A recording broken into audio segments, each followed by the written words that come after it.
अस्सलाम वालेकुम and a very good morning Lahore. आज की खूबसूरत सुबह की बहुत सी चाहतों, मुस्कुराहटों, मोहब्बतों के साथ मैं हूँ रुखमा इरफान मलिक और आप सबको आज के इस शो में वेलकम करती हूँ। उम्मीद करती हूँ आप सब लोग बिल्कुल खैरियत से होंगे और आप सबका जो वीकेंड है वो बहुत अच्छा गुजरा होगा, सर्दी को एंजॉय करते हुए गुजरा होगा। क्योंकि अभी हम अगर सर्दी की बात करें तो सर्दी की शिद्दत में हम दिन ब दिन इजाफा देखते चले जा रहे हैं और चूंकि बारिशें नहीं हो रही सो इसकी वजह से वायरल इन्फेक्शंस जो हैं वो बहुत से लोगों को बहुत ज़्यादा मुतासर कर रहे हैं।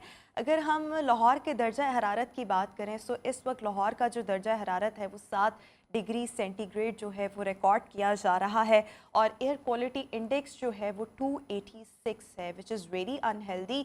सो आप सब ने अपनी एहतियात जो है वो एक तो स्मॉग और इस फैक्टर की वजह से, एयर क्वालिटी इंडेक्स वाले फैक्टर की वजह से लाजमी करनी है। प्लस अगर हम सर्दी की वजह से बात करें तो सर्दी की जितनी शिद्दत इस वक्त महसूस की जा रही है उसकी वजह से भी everybody has to be very conscious about their health. और इसके साथ साथ अगर हम बारिश की बात करें तो बारिशों का फ़िलहाल कोई भी इम्कान जो है वो नहीं है। सो वेदर के हवाले से तो हमारे पास ये अपडेट है। मूविंग ऑन, आज की टॉप स्टोरीज़ की तरफ आएंगे। सबसे पहले आपके साथ शेयर करना चाहेंगे कि पोलियो के ख़ात्मे के लिए जो कैंपेन है इसका बाकायदा तौर पर आज से आगाज़ हो रहा है। पाकिस्तान के सारे सूबों में इसका आगाज़ जो है वो किया जा रहा है, पंजाब में, बलूचिस्तान में, इसके साथ साथ सिंध में। और साथ ही साथ ये जो कैंपेन है पोलियो के हवाले से ये 14 जनवरी तक जो है वो जारी रहेगी और इस दौरान जो है वो 5 साल या 5 साल से जो कम उम्र के बच्चे हैं, तकरीबन 44 मिलियन के करीब इन बच्चों की तादाद बनती है, इनको पोलियो से बचाव के कतरे जो हैं वो पिलाए जाएंगे। सो आप सबसे गुजारिश है, वैसे भी आज तो बहुत से स्कूल खुल चुके हैं, स्कूल वाले भी इस हवाले से बहुत कॉन्शियस रहते हैं, लेकिन अगर हमने पोलियो का ख़ात्मा पाकिस्तान से करना है सो इस सब में हम सब की पार्टिसिपेशन और कंट्रीब्यूशन लाजमी होनी चाहिए और अपने घरों में जो बच्चे हैं, अपने बच्चे हैं, उनको पोलियो के कतरे जो हैं वो लाजमी तौर पर पिलाएं। अगली स्टोरी की तरफ आएंगे और आपके साथ शेयर करना चाहेंगे कि लाहौरियों के लिए, पंजाबियों के लिए खुशखबरी है। पंजाबियों के लिए नाइट सफारी तफरी का आगाज़ जो है वो बहुत जल्द किया जा रहा है और लाहौर और पंजाब के शहरियों को नाइट सफारी के आगाज़ की खुशखबरी जो है वो वज़ीर आला पंजाब मोहसिन नकवी साहब की जानिब से सुनाई गई है। अभी जो है वो डिफरेंट प्रोजेक्ट्स को लेकर, अगर हम सफारी ज़ू की बात करें या लाहौर ज़ू की बात करें तो यहाँ पर रेनोवेशन हो रही है, मुख्तलिफ प्रोजेक्ट्स के हवाले से काम हो रहा है जो 31 जनवरी तक जो है वो जारी रहेगा, जिसके बाद इस नाइट सफारी का आगाज़ किया जाएगा और लोगों को फैसिलिटेट किया जाएगा और यहाँ पर जितनी भी सरगर्मियाँ होंगी वो इंटरनेशनल स्टैंडर्ड्स के मुताबिक होंगी। यहाँ पर एक रेस्ट हाउस भी जो है वो भी लोगों के लिए मुतय्यन किया जाएगा ताकि यहाँ पर नाइट स्टे जो है वो भी किया जा सके। और ना सिर्फ ये बल्कि यहाँ पर इवेंट्स जो हैं, कॉर्पोरेट इवेंट्स या डिफरेंट कंपनीज़ अगर अपनी प्राइवेट कैपेसिटी में कोई इवेंट्स करवाना चाहती हैं सो यहाँ पर वो इवेंट्स भी हो सकते हैं। इसके साथ साथ बच्चों के लिए एक बहुत ज़बरदस्त खुशखबरी वो ये है कि 7 के करीब जो जिराफ्स हैं, ज़राफ़े हैं, उनको लाया जा रहा है बहुत जल्द सफारी ज़ू में, वाइल्ड लाइफ पार्क में। और 3 के करीब जो हाथी हैं वो भी वाइल्ड लाइफ पार्क में जो है वो बहुत जल्द लाए जाएंगे ताकि ऑब्वियसली बच्चे जो है वो इससे एंजॉय कर सकें। और साथ ही साथ जो पैंडाज हैं उनको लाने की भी चाइना से जो है वो कोशिश की जा रही है। सो सेकंड स्टोरी हमारे पास ये थी। आखिरी स्टोरी की तरफ आएंगे और व्हाट्सएप के हवाले से आपके साथ डिस्कस करना चाहेंगे। जब हम व्हाट्सएप की बात करते हैं, ऑब्वियसली कम्युनिकेशन का प्लेटफॉर्म है और पूरी दुनिया में इसको बहुत ज़्यादा इस्तेमाल भी किया जाता है। इसमें हम बड़ी रैपिड चेंजेस जो हैं वो देख रहे हैं, फ़ीचर्स का इसमें इजाफा किया जाता है, इसको अपडेट किया जाता है।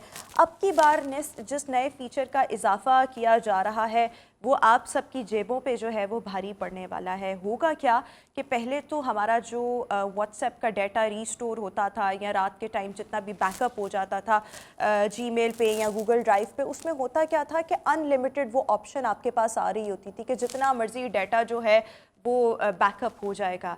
लेकिन अब क्या होने जा रहा है कि अगर आपका डाटा जो है वो 15 GB से एक्सीड करेगा तो फिर आपको एक पेड सब्सक्रिप्शन की ऑफ़र दी जाएगी और जो लोग इस सब्सक्रिप्शन को अवेल करेंगे, पैसे देंगे, ऑब्वियसली वो लोग जो हैं उनका जो है वो बैकअप कंप्लीट होगा, बाकी लोगों का जो है वो बैकअप डाटा नहीं हुआ करेगा। सो व्हाट्सएप जो है ये एक नई चेंज जो है वो करने जा रहा है इस साल, रवां साल की अगर हम बात करें तो ऐसा होने जा रहा है। और तमाम सारिफीन को जो है इस हवाले से 1 महीना पहले ही अलर्ट जो है वो जारी कर दिया जाएगा। सो हर तरफ से पैसे हैं, जेबों से अब आपकी फिर पैसे निकलेंगे अगर आपको शौक़ है कि आपका डाटा जो है वो स्टोर रहे। तो आज की हमारी टॉप स्टोरीज़ ये हैं। इसी के साथ अभी हम शो में एक ब्रेक शामिल करेंगे, वापस आएंगे ब्रेक के बाद। There is a lot to discuss with you, so stay with us and good morning.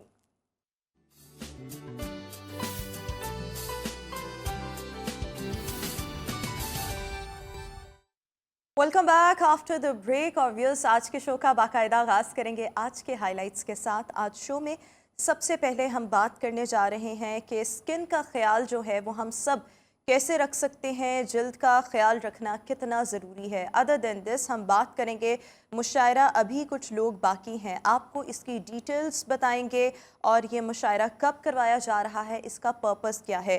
फिर आपकी मुलाकात करवाएंगे पाकिस्तान के पहले स्पेशल रैपर और वीलॉगर मतीन से।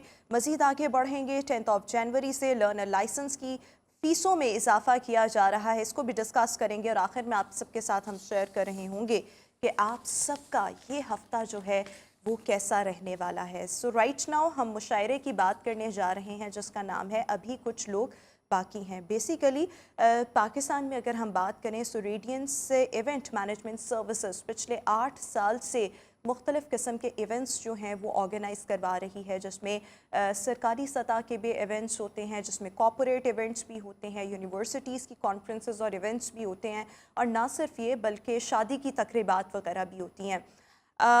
अगर हम देखें सो पिछले साल रेडियंस ने अभी कुछ लोग बाकी हैं के नाम से एक मुशायरा जो था वो मुतारफ़ करवाया, जिसको लोगों की जानिब से बहुत ही ज़्यादा पज़ीराई मिली। पूरे पाकिस्तान से जोक दर जोक जो लोग थे वो इसमें आए, उन्होंने इसमें शमूलियत इख्तियार की, पार्टिसिपेट किया, इसको एक्चुअली में इंजॉय किया। और अगर हम फेसबुक और यूट्यूब की भी बात करें सो वहाँ से भी इस मुशायरे को बहुत अच्छा रिस्पॉन्स मिला। अभी ये मुशायरा जो है वो 10 जनवरी से this is going to start, और इसमें ऑब्वियसली पूरे पाकिस्तान से जो शायर हजरात हैं वो इसमें शिरकत करेंगे, अपनी शायरी पेश करेंगे, जिससे ऑब्वियसली उर्दू अदब को जो है वो भी फ़रोग़ मिलेगा। सो इसका मकसद क्या है, रेडियंस इवेंट मैनेजमेंट सर्विसेज ये जो मुशायरा करवाने जा रही है इसका मकसद क्या है, इसका क्या फ़ायदा होगा, जो हम उर्दू लिटरेचर की अगर हम बात करें सो वो कितनी प्रमोट होगी, हमारे लिटरेचर के लिए ये कितना अच्छा है, कल्चर के लिए ये कितना अच्छा है, इस पर हम बात करेंगे। और मेरे साथ इस वक्त शो में मौजूद हैं मैनेजिंग डायरेक्टर हैं रेडियंस इवेंट मैनेजमेंट सर्विसेज के हमाद हसन भट्टी साहब। हमाद साहब, बहुत शुक्रिया आपके वक्त का। सो सबसे पहले अगर मैं इस मुशायरे की बात करूं, अभी कुछ लोग बाकी हैं, आपने इसको लास्ट ईयर स्टार्ट किया and you got immense response. So मकसद क्या है इसका बेसिकली मेरा एक अदबी घराने से ताल्लुक़ है।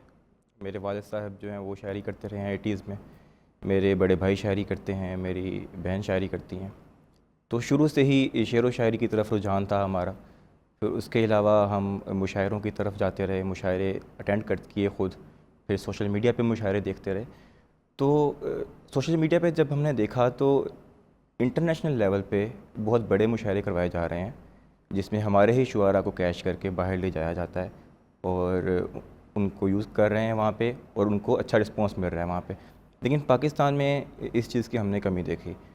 2-3 ऑर्गेनाइजेशंस पाकिस्तान में काम कर रही हैं, जिसमें अब्बास ताबिर साहब की है इश्काबाद, वो बहुत अच्छा काम कर रहे हैं। अज़राए सुखन जाहिद बशीर की है, और नजम फेलोज़ जी है, नजम काम कर रहे हैं उसमें। तो काम तो कर रहे हैं, लेकिन वो ख़ुद शुआरा का नाम है और वो ख़ुद ही मुशायरे करवा रहे हैं। किसी कमर्शियल लेवल पे किसी किस्म का कोई मुशायरा नहीं हो रहा था। तो फिर हमने सोचा कि हम एक इवेंट ऑर्गेनाइजिंग कंपनी हैं और हमारा इस तरफ रुझान भी है, तो क्यों ना हमें इस चीज़ की तरफ आना चाहिए। तो हमने ये स्टार्ट लिया, और ये जो तीनों प्लेटफॉर्म्स मैंने आपको गिनवाए, बेसिकली पहले वर्ड होता था कंपटीशन, अब वो कंपटीशन का वर्ड चेंज हो गया है कोलैबोरेशन में। जब उर्दू ज़ुबान को फ़रोग़ देने की बात होती है तो फिर सब जो हैं वो शुअरा इसमें हमारी मदद करते हैं। तो एक तरफ उनकी मदद शामिल थी, एक तरफ हमारा कंपनी का एक एक्सपीरियंस शामिल था।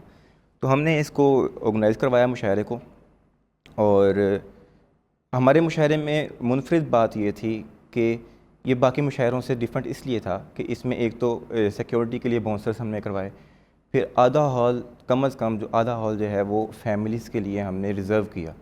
फैमिलीज़ को मुशायरों में आने के लिए बहुत इश्यूज़ होते हैं, उनको बैठने की सीट नहीं मिल पाती या इस तरह के इश्यूज़ होते हैं। और दूसरा ये कि हमारे यहाँ पे पाकिस्तान में लोगों के करने के लिए एक्टिविटीज़ बहुत कम है। लोग मैक्सिमम भी जो बाहर जाते हैं कुछ आउटिंग के लिए फैमिली के साथ, तो वो खाना खाने चले जाते हैं या कभी कहीं कंसर्ट्स हो जाते हैं या इस तरह कुछ। तो एक्टिविटीज़ नेशनल लेवल पे जो है वो हमारे यहाँ पे बहुत कम है। सही। तो हमने ये सोचा कि क्यों ना हम एक्टिविटीज़ अपनी स्टार्ट करें, ये वाली एक एक्टिविटी स्टार्ट करें जिसमें एक तो लोग इंजॉय करें और दूसरा हमारी उर्दू ज़ुबान को, अच्छा हमारे देखिए, कल्चर को ये फरोग आइडिया बेसिकली आपको यहाँ से मिला कि आपने जिक्र किया कि यूएई में बहुत से ऐसे इंडियंस जो हैं वो मुशायरे करवाते हैं जिसमें वो बेसिकली हमारे यहाँ के शायर हजरात को वहाँ पर बुलाते हैं, उनको कैश करवाते हैं, जिनकी शायरी को ऑब्वियसली इंडियंस भी बहुत पसंद करते हैं, पाकिस्तानी भी। सो यहाँ वहाँ से ये आइडिया और इसने जन्म लिया। अभी जब आप लोगों ने लास्ट ईयर इस मुशायरे को ऑर्गेनाइज करवाया, इसके जो पार्टिसिपेंट्स थे वो बेसिकली कौन लोग थे? ज़्यादा तो वही लोग होंगे जो उर्दू अदब में दिलचस्पी रखते होंगे या जो शायरी का शौक रखते होंगे। And how was the experience? हम लोग इस चीज़ को लेके ऑलरेडी ना बहुत हुए थे, हैरान हुए थे। हमने एक्सपेक्ट नहीं किया था। हमें ये था कि हमारा मुशायरा, आपको मैं बताऊं, हमारा मुशायरा था सोमवार वाले दिन, मंडे को था, मुहर्रम से 2 दिन पहले था। हमारा फर्स्ट एक्सपीरियंस था, हमें कोई जानता नहीं था, तो हम एक्सपेक्ट नहीं कर रहे थे। ऊपर से लाहौर का सबसे बड़ा हॉल यही है, इसमें 700-800 की सीटिंग है। कौन सा हॉल? अलहमरा हॉल। अच्छा, ठीक है। Hall number 1। तो हमारे पास यही ऑप्शन थी एक उस टाइम, और हमें यही था कि पता नहीं ये भी बढ़ता है कि नहीं बढ़ता। और यूनिवर्सिटीज़, हम एक्सपेक्ट कर रहे थे कि यूनिवर्सिटी के बच्चे ज़्यादा आते हैं, स्टूडेंट्स ज़्यादा आते हैं, और यूनिवर्सिटीज़ बंद थी, तो हमारा मुशायरा पता नहीं कामयाब होगा कि नहीं होगा। लेकिन हमें एक रिस्पॉन्स ऐसा मिला कि हमारे मुशायरे में 60% ख़वातीन थी।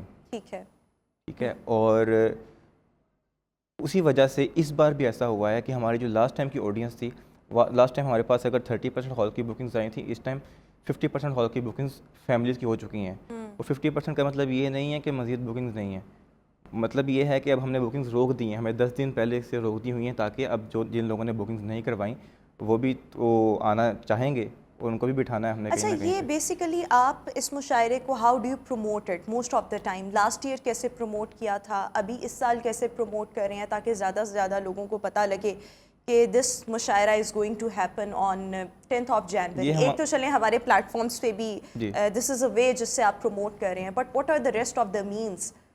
ये एक तो आपका जो प्लेटफॉर्म है, नई बात मीडिया ग्रुप का बहुत शुक्रिया अदा करना चाहूँगा कि उन्होंने हमें प्रमोशन का ये मौका दिया और हमारे साथ कोलैबोरेट किया। इवन हमें कहा जा रहा था कि मुशायरे के साथ कौन सा मीडिया ग्रुप कोलैबोरेट करता है।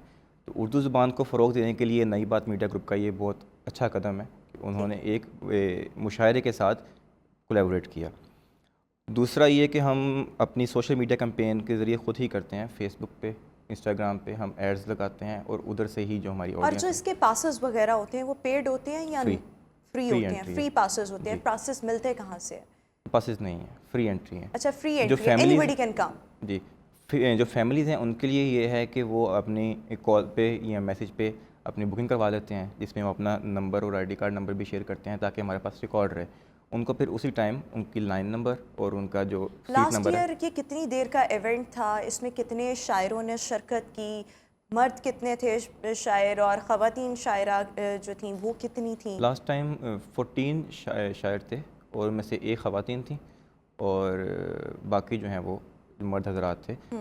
और नुमाया नाम उनमें से कौन? नुमाया नाम वसी शाह साहब थे, अली ज़रियून भाई हैं, तहज़ीब हाफ़ी, इकराम आरफ़ी और उमैर नजमी भाई थे। तो काफ़ी मायानाज़ नाम है। और किस किस्म की शायरी जो थी वो हर एक ने प्रेजेंट की? एक होती है ना रोमानवी शायरी, कुछ क्लासिकल शायरी, हर तरह की शायरी थी, कुछ होती है मज़ाक़िया शायरी। तो किस किस्म की शायरी? हमारी सबसे ज़्यादा चली ही मज़ाक़िया है इसमें। ये हम बड़े हैरान हुए हैं इसमें, लेकिन लोगों ने हर तरह की पसंद किया। शुरू से लेके एंड तक लोगों का जज्बा जो है ना वो यहाँ पे ही था। वो बिल्कुल भी नीचे नहीं हुआ, कभी भी खामोशी नहीं हुई, कोई ऐसा शेर नहीं गया जिस पे दाद ना मिली। अच्छा, what's your benefit out of it? अगर मैं रेडियंस इवेंट मैनेजमेंट सर्विसेज की बतौर कंपनी बात करूँ तो आप लोग तो ये ऑर्गेनाइज करवा रहे हैं, बट जब भी कोई कंपनी काम करवाती है तो पीछे कोई ना कोई मकसद होता है। मकसद आपने बता दिया, बेनिफिट आपका क्या है इसमें?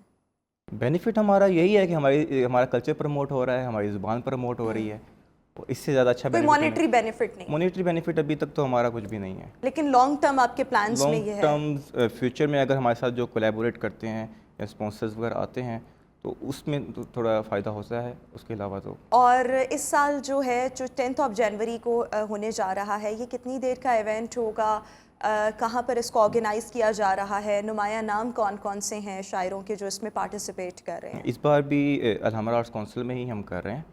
बेसिकली ना हमारे पाकिस्तान की एक बदकिस्मती ये भी है कि हमारे पास ना कोई बहुत बड़ा हॉल नहीं है करने के लिए, क्योंकि मुझे उम्मीद है कि अगर ऐसा हॉल मौजूद हो जहाँ पे 10,000 लोगों की स्पेस है ना, तो 10,000 लोग भी वहाँ पे आएंगे। मुझे पूरी उम्मीद है, क्योंकि इस टाइम भी हम इस मुशायरे में तकरीबन 3-4 हज़ार लोग एक्सपेक्ट कर रहे हैं, ठीक है, कि आएंगे। तो अभी ये मुशायरा जो है ये 10 तारीख को होने जा रहा है, शाम 4 से 8, 4 घंटे का मुशायरा है, और अल-हमरा आर्ट्स काउंसिल के हॉल नंबर 1 में ही होगा। और नुमाया नाम इसमें अब्बास ताबिर साहब, वसी शाह साहिब हैं, और अली ज़रियून हैं, तहज़ीब हाफ़ी हैं, उमैर नजमी हैं, साइमा आफ्ताब साहिबा हैं, फ़रीहा नकवी साहिबा हैं, खुर्रम आफाक हैं, काफ़ी बड़े बड़े नाम हैं इसमें।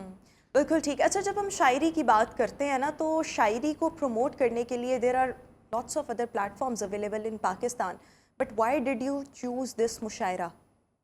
मैंने पहले भी आपको ये बात बताई है कि प्लेटफॉर्म्स जो चला रहे हैं वो चला रहे हैं शुअरा कराम, ठीक है। वो अपने हद तक जितनी उनकी सलाहियत है, सलाहियत तो नहीं, लेकिन जितना वो मैक्सिमम कर सकते हैं ना उतना वो कम से कम करते हैं, ठीक है। लेकिन एक इवेंट ऑर्गेनाइजिंग कंपनी का और उनका एक डिफरेंस यहाँ पे आता है कि एक बहुत ही ऑर्गेनाइज्ड किस्म का हमारा मुशायरा था। इवन आप मुशायरों के अंदर बाउंसर्स नहीं होते, मुशायरों के अंदर फैमिलीज़, सिर्फ फैमिलीज़ की बुकिंग्स नहीं होती, अगर होती हैं तो वो टिकट के साथ या पासेस के साथ होती हैं।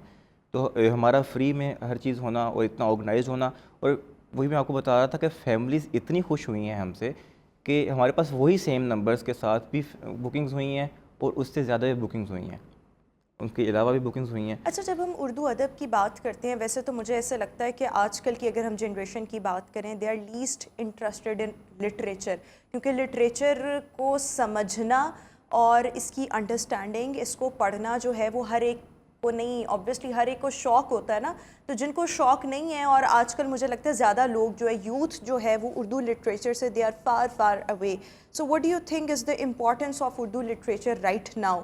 और इसको हम अगर इस एक प्लेटफॉर्म से ऑब्वियसली प्रमोट कर रहे हैं, तो और कौन से तरीके हो सकते हैं जिससे हम अपनी यूथ को कनेक्ट कर सकते हैं अपने रिच कल्चर के साथ, अपने अदब के साथ, अपनी लिटरेचर के साथ? देखें, लिटरेचर जो है ना वो किसी भी तहज़ीब का ना एक बैकबोन होता है। कोई भी, जितनी भी तरक्की याफ्ता कौमें आप देखें, वो उन्होंने कभी भी अपने लिटरेचर को नहीं छोड़ा। लिटरेचर जो है ना एक कौम की मिरास होता है जो साल ब साल, सदी ब सदी चलता आ रहा होता है। तो दूसरा ये है कि ये एक वाहिद चीज़ है लिटरेचर जिसने हमारी इस कौम को जो डिफरेंट पॉलिटिकल कॉन्फ्लिक्ट से या डिफरेंट जितने भी लड़ाइयाँ हैं, वो सी लड़ाइयाँ हैं इस वक्त कंट्री में, तो ये वो चीज़ है जिसने सबको इकट्ठा रखा हुआ है। हम इन्हीं शुअरा को उठा के हम ले जाते हैं कराची में, तो कराची में इन लोगों को सुनने आएंगे लोग। हम इन्हीं को उठा के अगर हम ले जाते हैं गिलगित बल्तिस्तान में ले जाते हैं, तो वहाँ पे इनको लोग सुनने आएंगे।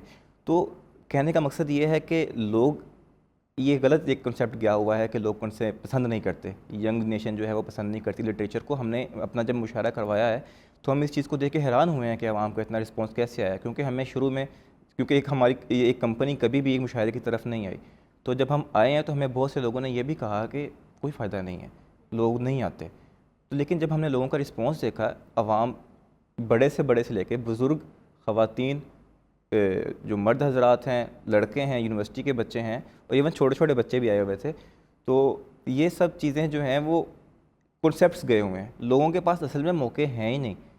जिस तरह हमने एक पिछली बार मुशायरा करवाया है, तो लोग उन्होंने जो रिस्पॉन्स दिया है, तो हम सोच के हैरान हुए हैं कि लोग कितने तरसे हुए हैं इन चीज़ों को।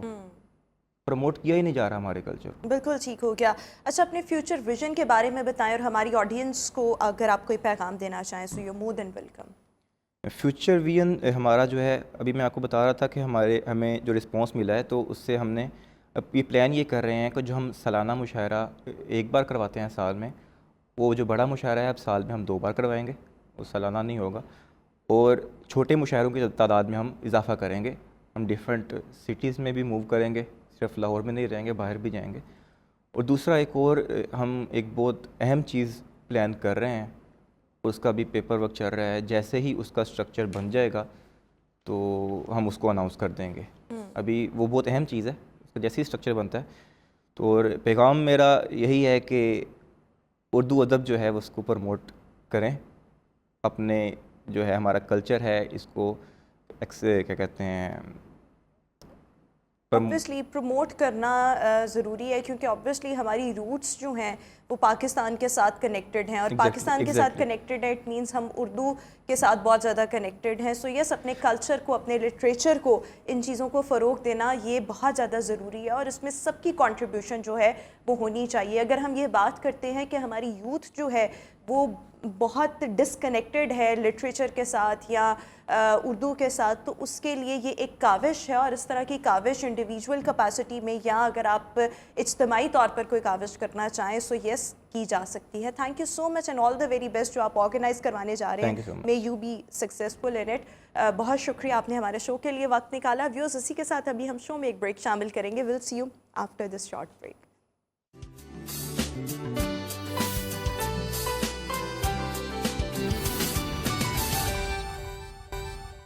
Welcome back after the break. और व्यूअर्स, अभी हमारा है हेल्थ एंड फिटनेस सेगमेंट, जिसमें आज हम बात करने जा रहे हैं आप अपनी स्किन की हिफाजत किस तरीके से कर सकते हैं। जब हम स्किन केयर की बात करते हैं तो इसमें skin hygiene is very very important. Proper तरीके से अपने स्किन को जो है उसकी क्लेंजिंग करना, उसके बाद उसको मॉइस्चराइज़ करना, और ऑब्वियसली जब हम सीजनल चेंजेस की बात करते हैं तो जो मौसमियाती तब्दीलियाँ होती हैं या मौसम का तब्दील होना, एक मौसम से दूसरे मौसम में एंट्री होना, ये तमाम चीज़ें जो हैं वो हमारी स्किन को बहुत ज़्यादा मुतासर करती हैं। गर्द की अगर हम बात करें, डस्ट, मट्टी वगैरह पार्टिकल्स जो हैं ये हमारी स्किन को बहुत ज़्यादा ख़राब करते हैं। फिर यूवी रेज़, सन्स की जो रेज़ होती हैं वो भी हमारी स्किन को बहुत ज़्यादा डैमेज करती हैं। सो ऑब्वियसली स्किन की क्लेंजिंग करना, उसके बाद उसको हाइड्रेट रखना, मॉइस्चराइज रखना, इस सब के साथ साथ जो है सनस्क्रीन्स का प्रॉपर इस्तेमाल करना, ये बहुत ज़्यादा ज़रूरी है जब हम स्किन केयर की बात करते हैं। अगर मेरे जैसे लोग जिनका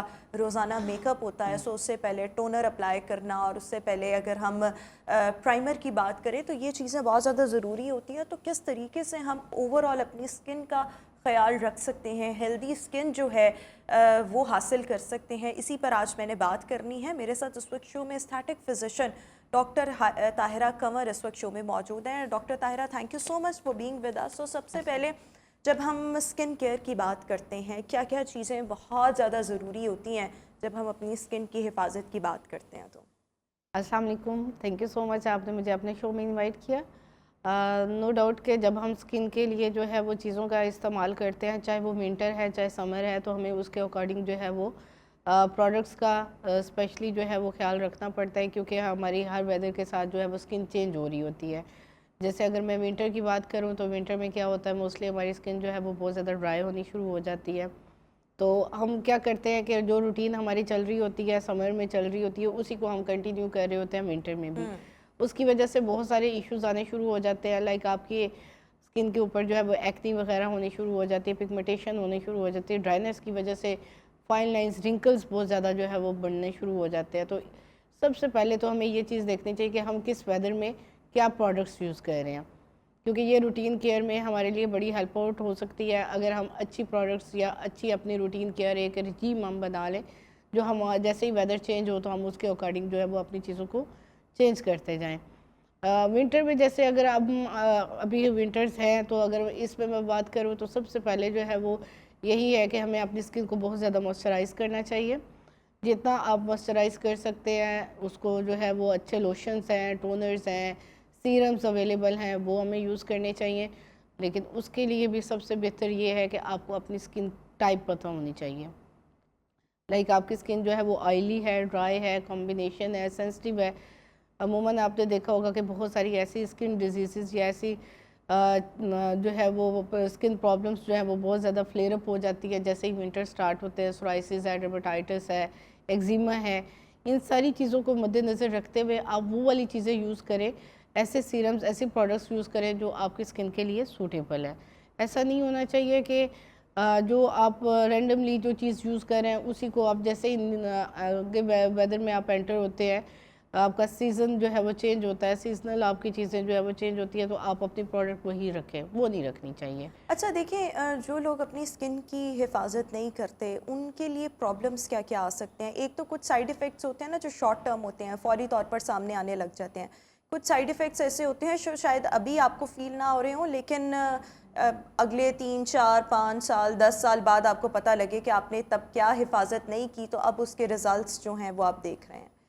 उसमें सबसे जो मेजर अगर हम उस पर बात करें तो वो है एजिंग साइंस।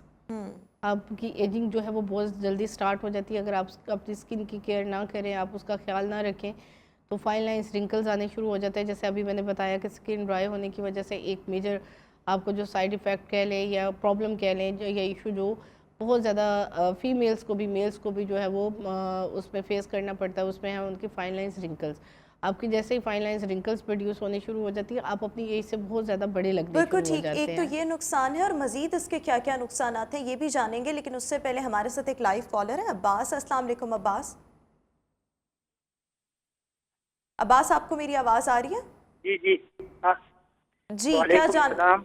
जी जी, क्या जानना चाहेंगे? जी जी, आ रही है। मैं आपका ये सवाल जानना क्या है? चाहता हूँ कि मेरा उम्र जो है 25 साल है ठीक है, और मेरा चेहरा जो है बिल्कुल खराब हो गया है। ठीक है। क्या किस किस्म का ख़राब हुआ है ये भी जल्दी से बता दें। और दूसरा इसमें सुराखे बने हुए। बस मेरा 25 साल उम्र है लेकिन लगता हूँ 40-50 साल का। और वो मेरे ख्याल में गड्ढे वगैरह बन के। कुछ सवाल आप पूछना चाहती हैं इनसे? मैं इनसे ये पूछना चाहूँगी कि आपको अपनी उसमें टीन एज में या बाद में जो है वो आपको एक्नी का इशू रहा है? दाने शाने बने कभी? स्किन ऑयली होने की वजह से या किसी और रीज़न, फार्मूला क्रीम्स यूज़ करने की वजह से आपको स्किन के ऊपर एक्नी रही है? ये दाने तो बनते हैं लेकिन ये जो मसला है ये हमारे खानदान में। जेनेटिक वो कह रहे होंगे कि उसकी उसकी वजह से भी ये जो है वो ठीक है, जीन्स ठीक में है। भी होते हैं। क्या किया जा सकता है ये आप बता हाँ। दें। शुक्रिया अब्बास आपकी कॉल का। एक्नी जो है, ये जो जिसको वो गड्ढे कह रहे हैं, इसको हम अपनी टर्मिनोलॉजी में पिटेड स्कार्स या बॉक्सेस स्कार्स या डिफरेंट स्कार्स की टाइप होती हैं, उसमें जो है वो बनते हैं। वो कब बनते हैं? वो उस वक्त बनते हैं जब आपकी फ्रीक्वेंटली जो है वो एक्नी बहुत ज़्यादा होने लग जाती है, उसकी वजह से आपकी स्किन टोटली डैमेज होती है। कोलेजन प्रोडक्शन ना होने की वजह से वहाँ पे जो है वो पिन पॉइंट जो है वो एक्नी स्कार्स या गड्ढे नुमा जो है वो स्कार्स बनने शुरू हो जाते हैं। उसको फिर डील करने के लिए हमारे पास जैसे एस्थेटिक में डिफरेंट प्रोसीजर्स आ जाते हैं। उसमें हमारे पास माइक्रो नीडलिंग, PRPs हैं, RF माइक्रो नीडलिंग है, लेज़र ट्रीटमेंट्स हैं। हम इसको काफ़ी हद तक कंट्रोल कर सकते हैं, लेकिन रिजल्ट्स जो हैं वो आपको पता है पेशेंट टू पेशेंट वेरी करते हैं। जैसे उन्होंने बताया कि हमारी जो है वो जेनेटिक्स में या हमारी उसमें फैमिली में ये प्रॉब्लम इशू है कि हम लोगों की जो है वो बहुत ज़्यादा फ्रिक्वेंटली टीन एज में वो जैसे बच्चे बच्चियाँ होती है तो उनकी एक्नी होनी शुरू हो जाती है। तो उसके लिए जो है सबसे अच्छी जो चीज़ है वो ये एक अपनी रूटीन केयर अच्छी रखें, एक्सफोलिएट करते रहें ताकि आपकी अगर स्किन बहुत ज़्यादा ऑयली है। एक्सफोलिएट आम ज़ुबान में बताएं थोड़ा इजी, ताकि लोगों के लिए एक्सफोलिएट का आसान हो। मतलब है कि आप अच्छे स्क्रबर्स या अच्छे जो है वो टोनर्स वगैरह या सीरम्स वगैरह, या जैसे हमारे पास जो है कुछ पील्स होती हैं वो आप होम केयर में भी यूज़ कर सकती हैं, या अपने किसी अच्छे प्रोफेशनल डॉक्टर्स के पास जाके वो आपकी स्किन के ऊपर अप्लाई करते हैं, जिससे एक्सफोलिएशन होती है, जिससे आप कह लें कि आपकी जो ऊपर वाली लेयर होती है वो टोटली रिमूव होती है। उससे क्या होता है कि आपके न्यू सेल्स की फॉर्मेशन होनी शुरू हो जाती है, कोलेजन बिल्डअप होता है। उससे क्या होता है कि ये जो आपके पिटेड स्कार्स हैं ये काफ़ी हद तक ठीक होने शुरू हो जाते हैं, लेकिन इसमें टाइम लगता है। मोस्टली क्या होता है कि पेशेंट जब भी हमारे पास भी आते हैं तो उनको अगर फ़र्ज़ करें 5 से 7 साल हो गए एक्नी होते हुए, तो जब पिटेड स्कार्स डेवलप हो जाते हैं तो फिर उनकी रिक्वायरमेंट या उनकी ये होती है कि जी 1-2 सेशंस करवाएंगे हमारी स्किन प्लेन हो जाएगी। ऐसा नहीं है। आपने उसमें जो है वो अपनी डाइट का ख्याल रखना है। प्रोटीन डाइट आप ज़्यादा से ज़्यादा लें ताकि आपका कोलेजन जो है वो बिल्डअप हो। मल्टीविटामिन्स आप यूज़ कर सकते हैं। जैसे उन्होंने कहा कि मैं 25 साल का हूँ लेकिन मैं लगता 40 साल का हूँ, उसकी रीज़न ये है, जैसे आपने थोड़ी देर पहले मुझसे बात की कि जब हम स्किन केयर का वो अपने उसका नहीं रखेंगे, ख्याल नहीं रखेंगे, तो उसके बहुत सारे साइड इफ़ेक्ट्स हो सकते हैं। उसमें सबसे पहला जो साइन मैंने आपको बताया वो एजिंग है कि अगर आप 25 साल के हैं तो आप लगेंगे 40 ईयर्स के, या आप अपनी एज से ज़्यादा लगेंगे। वो कब ऐसा होता है? जब आप अपना ख्याल नहीं रख पाते, अपनी डाइट ठीक नहीं रख पाते, अपनी रूटीन केयर्स नहीं, आपकी अगर उसमें स्किन केयर अच्छी नहीं है। अब मोस्टली लोग जो हैं वो क्या करते हैं, वो कहते हैं हम अच्छा खाते हैं, सारी चीज़ें हैं, लेकिन फेशियल्स नहीं करवाते, हमारी स्किन को ज़रूरत है। जैसे जैसे आप अपनी एज में बढ़ते जाएंगे आपको अपनी स्किन के लिए ये चीज़ें ज़रूरी हैं। अगर आप बाहर नहीं करते तो एटलीस्ट आप अपने घर में अच्छी प्रोडक्ट्स के साथ करें, लेकिन उसको एक्सफोलिएट करें, उसकी जो है वो स्क्रबिंग करें, अच्छे टोनर्स यूज़ करें, सीरम्स यूज़ करें। इवन जब आप बाहर जाते हैं तो सनस्क्रीन का इस्तेमाल करें। सन प्रोटेक्शन बहुत ज़रूरी है।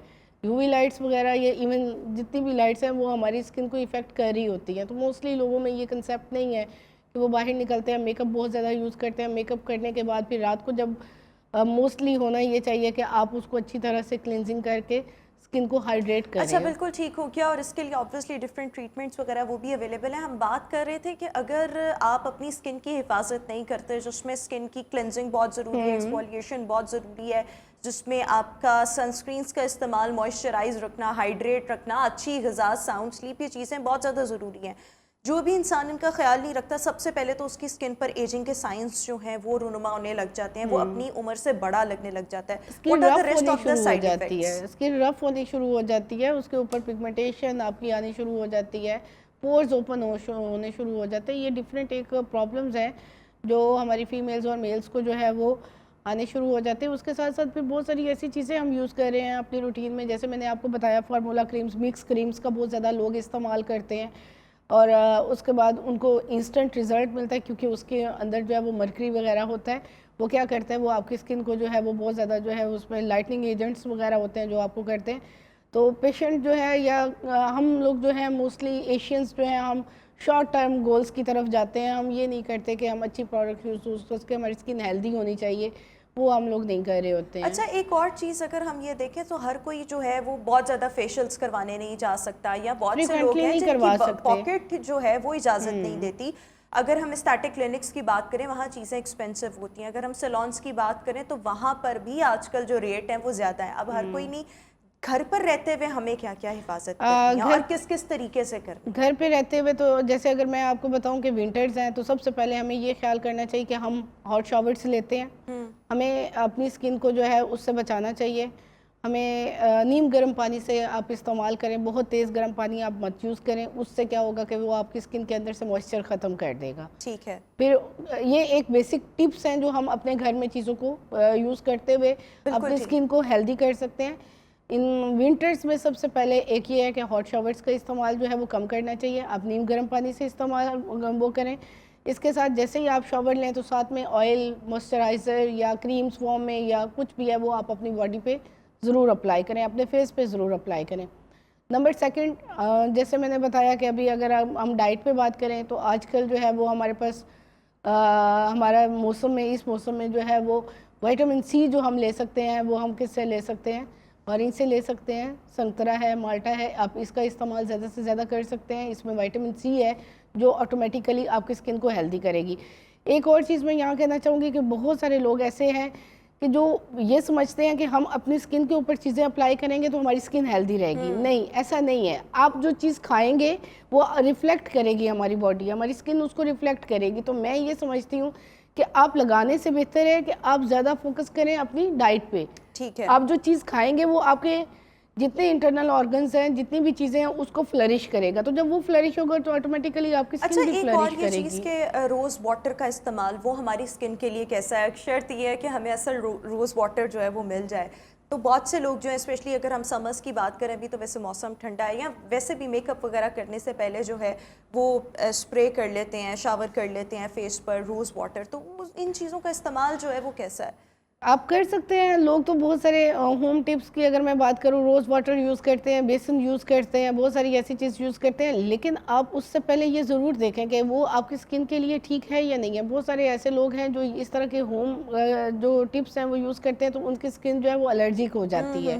बस इस चीज़ का आपने ख्याल रखना है। अगर वो आपकी स्किन को सूट कर रही है तो आप उसको यूज़ कर सकते हैं, उसका ऐसा कोई साइड इफ़ेक्ट नहीं। जितनी भी होम जो है वो मेड चीज़ें हैं आप उनको कर सकते हैं, ऐसा उसका कोई साइड इफ़ेक्ट नहीं होता है अनटिल अनलेस कि आपकी स्किन जो है वो फ्लेयर अप ना हो। आपको कुछ लोग जो है वो डायरेक्ट लेमन का इस्तेमाल कर रहे होते हैं फेस के ऊपर, तो इन चीज़ों को हमेशा थोड़ा सा, किसी हाँ, चीज़ में, जैसे अगर मैं लेमन की बात करूं, लेमन जो है it's rich in vitamin C, collagen production के लिए बहुत अच्छा होता है, लेकिन इस तरह की जो बहुत ज़्यादा एसिडिक चीज़ें होती हैं उनको आप वो या आपकी तो किसी स्किन को चीज़ डैमेज में भी कर ऐड सकते हैं, करके हाँ। न्यूट्रलाइज कर लें, बैलेंस कर लें, वो उसके बाद स्किन पे अप्लाई वो करें। जब आप डायरेक्ट अप्लाई करते हैं तो उससे नो डाउट रैशेस बनते हैं, इचिंग आपकी स्टार्ट हो स्किन जो है जाती वो है। सेंसिटिव हो सकती है, उस पर आपको रेडनेस वगैरह हो सकती है, स्किन बहुत ज़्यादा ड्राई हो सकती है। लेट्स सपोज अगर किसी को यही नहीं पता कि मेरी स्किन ऑयली है या ड्राई है, तो वो ड्राई स्किन के ऊपर जब ये वाली चीज़ें अप्लाई करेंगे तो वो आपकी स्किन को और ज़्यादा ड्राई करेगा, उससे आपको जो है वो बहुत सारे प्रॉब्लम्स शुरू हो सकते हैं। इसलिए ये जानना ज़रूरी है सबके लिए कि उनको अपनी स्किन टाइप का पता होना चाहिए, नंबर 1। नंबर 2, वो जो प्रोडक्ट्स यूज़ कर रहे हैं वो अकॉर्डिंग टू स्किन अपनी जो है वो यूज़ करें। नंबर 3, सबसे ज़्यादा अच्छी बात यह है कि आप विटामिन सी अप्लाई करें, कुछ भी अप्लाई करें, आप उसको ओरल इनटेक लें। मैं बार बार अपने जो इवन मेरे पास पेशेंट्स भी जो आते हैं, मैं उनको भी यही चीज़ कहती हूँ, अच्छे कॉलेजेंस हैं, आप अगर 40+ हैं, 35+ हैं, तो आपको जो है हमारी डाइट आपको पता है कि प्योर नहीं है, हमें मल्टीविटामिन्स लेने चाहिए, हमें उसमें अपनी डाइट को जो है वो बेहतर करना चाहिए, उसमें हमें कोलेजन की जो है वो ज़रूरत है, हमारी बोन्स के लिए, स्किन के लिए, बालों के लिए, सब चीज़ों के लिए हमें वो यूज़ करनी चाहिए, बायोटिन यूज़ करनी चाहिए। तो ये डिफरेंट एक वो है जो आपकी स्किन को हेल्दी रख सकते हैं होम केयर के लिए। अगर बिल्कुल आप ठीक है, हमारे साथ एक लाइव कॉलर है। अस्सलाम वालेकुम शबाना। अस्सलाम जी बाजी। वालेकुम अस्सलाम जी, क्या जानना चाहेंगी? जी मरना 30-35 साल है, तो मैंने बहुत क्रीमें ज़्यादा लगाई है, अब मैंने छोड़ दी है, तो मेरी चीज़ें बहुत ज़्यादा जल्दी पड़ गई हैं, किस चीज़ से ठीक होंगी? मुझे आपके क्रीम्स आप बहुत लगाती थी, छाइयाँ पड़ चुकी हैं, तो छाइयों का इलाज क्या है? Thank you so much for calling us. जी बताएं जी। छाइयों का बिल्कुल इलाज है, लेकिन उससे पहले सबसे पहला ये है कि आपने उसके लिए जब आप ट्रीटमेंट करवाएंगे तो बड़ा पेशेंस के साथ आपने आना है, क्योंकि ये लॉन्ग टर्म ट्रीटमेंट है, ये आपके 2 से 3 सेशंस में नहीं जाती। जितनी भी फ्रैकल्स और पिगमेंटेशंस हैं वो इतनी जल्दी नहीं जाती। सबसे पहले तो हम ये पेशेंट को एडवाइस करते हैं कि आपके इसके ऊपर जो रिज़ल्ट्स हैं, अगर हम ट्रीटमेंट से पहले रिज़ल्ट्स पे आ जाएं, रिज़ल्ट्स जो पेशेंट्स को फील होते हैं या आते हैं उसमें 80 to 90% या 70 to 80% मैक्सिमम रिज़ल्ट्स आपके आते हैं। उसके साथ ओरल इनटेक ये कर सकते हैं। पिगमेंटेशन अगर आ गई है तो उसमें बहुत सारे, अगर ये तो ये ट्रीटमेंट करवा सकती हैं तो ये करवाएं, उसमें हम लेकिन different देखिए हर कोई अब procedures ट्रीटमेंट नहीं करवा सकता, तो घर पर रहते हुए क्या मैक्सिमम केयर क्या की नहीं, जा घर सकती पे है? तो ठीक है, वो मैं इनको होम केयर बता सकती हूँ, लेकिन जितनी भी पिगमेंटेशन जब आपकी स्किन के ऊपर आ जाती है तो डेफिनेटली आपको अपने डर्मेटोलॉजिस्ट के पास या एस्थेटिक फिजिशियंस के पास जो है वो जाना पड़ता है। वो आपकी स्किन को एनालिसिस, क्योंकि होता क्या है कि जब हम फार्मूला क्रीम्स बहुत ज़्यादा यूज़ करते हैं तो उससे हमारी स्किन बहुत ज़्यादा थिन हो जाती है। इवन ये जब कुकिंग भी कर रही होती होंगी या सन एक्सपोजर होता होगा तो वो बहुत ज़्यादा रेडनेस या इनको इचीनेस की जो है वो फीलिंग आती है। तो जब तक एक डॉक्टर जो है उस चीज़ की उनकी वो नहीं देखेंगे, स्किन एनालिसिस नहीं करेंगे, वो उसके ऊपर इनको ट्रीटमेंट, हम इनको होम केयर के लिए ना कोई मेडिसिन ना कोई ऑइंटमेंट, लेकिन वैसे क्या चलें, क्विकली बता दें टाइम की इनको उसके लिए जो है ये एलोवेरा जेल का इस्तेमाल करें, जो सबसे पहले है स्किन को हेल्दी करें। जितने भी पेशेंट पिगमेंटेशन के लिए आते हैं हम उनको कहते हैं कि आप पहले अपने दिन में 2 और से 3 इसके अलावा एलोवेरा के अलावा एलोवेरा जेल के अलावा ये विटामिन सी जो है वो यूज़ कर सकते हैं, वो आपके पिगमेंटेशन को लाइट कर सकते हैं। उसमें सीरम्स अवेलेबल हैं, क्रीम्स अवेलेबल हैं, वो ये यूज़ कर सकती हैं। इसके अलावा जो है कुछ मेडिकेटेड जो है वो क्रीम्स वगैरह होती हैं, उनको जो है ये यूज़ कर सकती हैं ताकि इनकी पिगमेंटेशन लाइट हो। बिल्कुल ठीक। अच्छा जी, ग्लिसरीन का इस्तेमाल जो है वो स्किन के लिए कितना अच्छा होता है, या ग्लिसरीन में अगर हम लेमन ऐड करके अपनी स्किन पर लगाएं तो वो कितना बेहतर हो सकता है? उसमें उसके कोई ऐसे साइड इफ़ेक्ट नहीं। ग्लिसरीन है, वैसलीन है, ये जितनी भी चीज़ें हैं इनको अगर वही बात आ जाती है कि आप यूज़ करने से पहले अपना एक पैच टेस्ट कर लें, ठीक है, उसको आप किसी भी जो है वो अपने बॉडी पार्ट पे उसको लगा के देखें। स्पेशली जब आपने फेस पे लगाना हो तो उसके लिए जो है वो ज़रूरी है। इवन आप घर में कोई चीज़ यूज़ कर रहे हैं या आपने बाहर से कोई प्रोडक्ट यूज़ किया है तो उसका आप पैच टेस्ट करें। पैच टेस्ट बड़ा सिंपली है, उसमें कुछ किसी किस्म का कोई वो नहीं है। आपने जो भी चीज़ है उसका हल्का सा वो लेके आपने अंडर द चिन या बैक ऑफ द ईयर आप उसको लगाएं। विदिन 30 सेकंड या 1 मिनट पे आपको जो है उसके रिजल्ट्स आएंगे। अगर रेडनेस प्रोड्यूस होती है या आपको ईचिंग होती है तो वो आपकी स्किन के लिए सूटेबल नहीं है, आप उसको मत यूज़ करें। बिल्कुल ठीक, ठीक है ना? बिल्कुल ठीक हो गया। और इसके साथ साथ ऑब्वियसली जिस तरह से आगाज़ में मैंने मेंशन किया था कि एक अच्छा मॉइस्चराइज़र आपकी स्किन के अकॉर्डिंग, अगर आपकी स्किन ड्राई है तो उसके मुताबिक, अगर आपकी स्किन जो है वो ऑयली है तो उसके मुताबिक, this is very very important. Moisturise करना, अच्छे सोप, और अगर सोप नहीं तो बेस्ट तो यही है कि अच्छे जो है वो फेस वॉश का इस्तेमाल किया जाए, और इसके साथ साथ जो है वो अच्छी ग़िज़ा का इस्तेमाल, साउंड स्लीप जो है, इंटरनली आप हेल्दी हो ताकि उसके जो असरात हैं वो आपकी स्किन पर नज़र आए। This is very important. Thank you so much doctor Tahira for being with us. Viewers, अभी हम शो में एक ब्रेक शामिल करेंगे, आपसे मुलाकात करेंगे एक ब्रेक के बाद।